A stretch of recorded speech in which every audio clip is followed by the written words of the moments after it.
uma entrevista que fizeram com o Bechara, né, gramático, sobre o preconceito linguístico.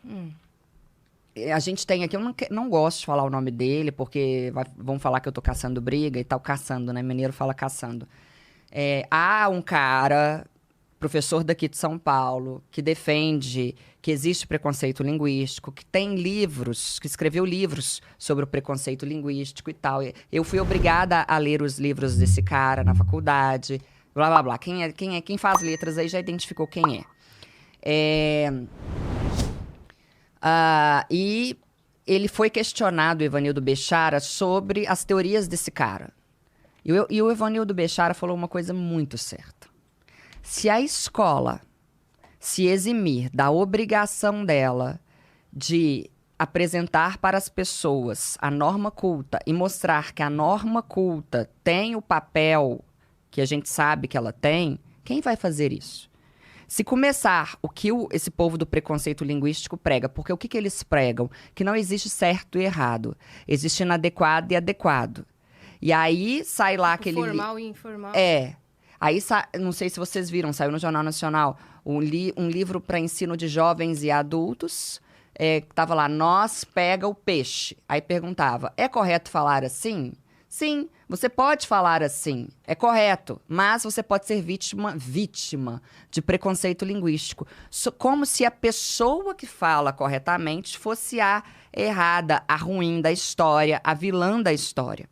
Quando, na verdade, o vilão é o quê? É a diferença, é a desigualdade que a gente tem educacional. Sim. Então, eu não posso baixar o meu modo de falar, eu não posso começar a aceitar tudo. É um bom mocismo, né? Sim. A questão do dialeto não binário. A França proibiu. O ministro da Educação Nacional Francesa proibiu o dialeto não binário nas faculdades, nos órgãos públicos, nas escolas. Enquanto isso, a Globo agora anunciou que vai ter uma novela com dialeto não binário. Se isso não é desvalorizar o português, eu não sei mais o que é. Então, de um lado, a turma do preconceito linguístico, do outro, a turma da ideologia de gênero, e no meio, a língua portuguesa cada vez mais execrada pelas pessoas. Uhum. Mas por que você é contra colocar a linguagem não binária nas instituições, ou nas novelas, ou nas escolas, ou no vocabulário? Pelo seguinte, o dialeto não binário, ele se coloca como algo que inclui as pessoas, né? Que é para incluir os não binários. Os não binários não correspondem nem a 2% da nossa sociedade. Beleza. Já começa aí. Só que, na verdade, ele não inclui as pessoas. Ele exclui os cegos, que fazem leitura por meio de softwares. Ou seja, impõe-se um novo modo de falar a uma pessoa que já tem dificuldades linguísticas, né? Você precisa de um software. Se você pensar, por exemplo, nos surdos que fazem leitura labial, você vai impor a essas pessoas uma nova compreensão, né? Uma adaptação. E ele exclui também os disléxicos, na medida em que os disléxicos têm dificuldades, você sabe muito mais do que eu sobre isso, pedagogia, eles têm dificuldades severas com as trocas de letras e tal. Aí você vai lá e impõe mais uma mudança para essas pessoas. Então, 3 grupos que já têm dificuldades severas no que diz respeito à linguagem vão sofrer com o dialeto não binário. Mas você não acha que se a gente explicar para os cegos, ou para os surdos, ou para os disléxicos o porquê dessa mudança, eles não vão entender? Não, eles podem até entender, isso aí é de foro íntimo. O que eu discordo é da imposição do dialeto não binário nos órgãos, nas escolas, nas faculdades. As faculdades hoje, você é mais nova, você deve ter vários amigos na faculdade ainda, não sei. Uhum. Você pode perguntar para eles. Eu recebo no meu Instagram todos os dias, sem exceção. Todos os dias no direct. Professora, a minha professora lá da faculdade manda e-mails, escreve no quadro, boa noite a todos. Eu não consigo achar isso normal. Uhum. Minha filha acontece isso com ela. Se, Tá na faculdade dela? se os não... Mas você já tem filha na faculdade? Ah, já, porque você foi cedo. Eu tô olhando pra ela, é uma moça, gente. Tem 21, Obrigada, a tem filha 21, minha dela. filha. Tá se formando em psicologia. Eu ia falar pedagogia. Psicologia. É gata. Tô boba. Ela tá chocada. Tô chocada. Eu até perdi a fala. Mas enfim, Eu tô Os perguntando alunos de um lugar- mandando... isso. Pra você. Isso. Eu tô Uma perguntando coisa... isso de um lugar leigo e Não, tô ok. tentando Você tá propagar tentando entender. a imposição. Vamos Exato. lá. Uma coisa é o não binário. O que é o não binário? É a pessoa que não se identifica nem com o masculino nem com o feminino, né? Com gênero e tal. Exato. É ok eles criarem essa linguagem e ela permanecer como que ela é. Um dialeto. Dialeto é o quê? É uma linguagem que fica ali à margem da sociedade. Mais nichada. Nichada. Isso. Tudo bem, que fique por lá. Agora, Nós temos vários dialetos, né? Nós temos vários É, dialetos. os Em grupos, assim.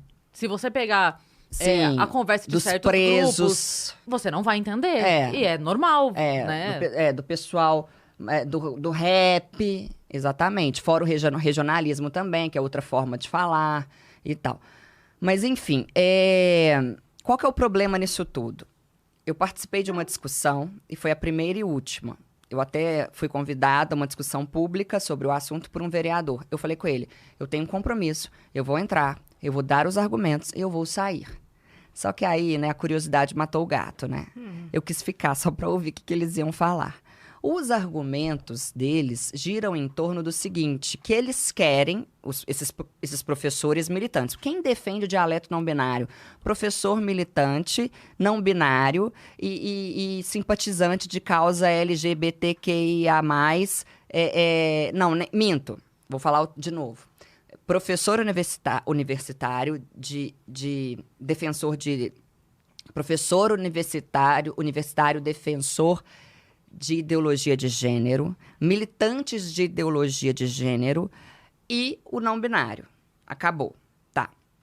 Perdi. Onde que eu tava? Já esqueci. Do debate. Você O fala debate. argumentos. Obrigada. E aí eu estava num debate, nele havia professores defensores do dialeto não binário.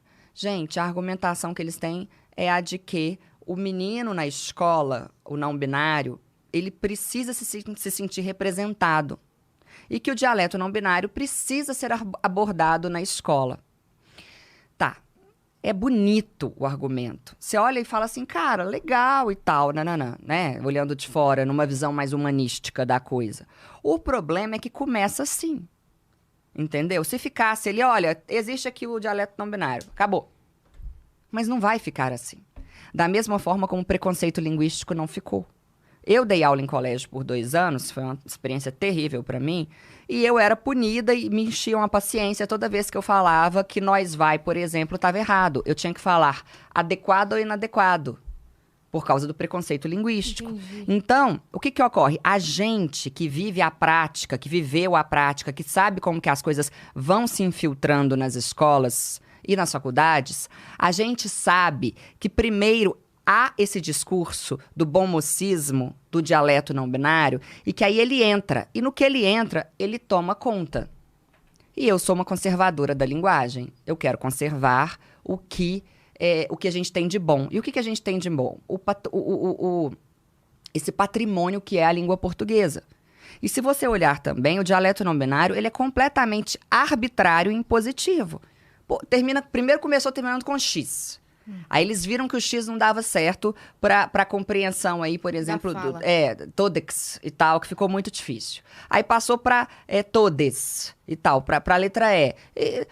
Mas de onde que eles tiraram isso? É muito arbitrário. Por que a letra E? Tem a Sabe? letra U também, se eu não me engano. Mas é engraçado como só funciona quando o discurso quer, né? Porque aí o E seria o neutro. Mas quando a gente diz presidente, aí você tem que dizer presidentar, porque senão ofende. Olha que loucura. Porra, mas aí você decide, querido. Aí, então, Olha, atrapalha. Não é neutro, então o presidente é neutro. Exato, eles Não se era neutro contradizem. antes? Exato.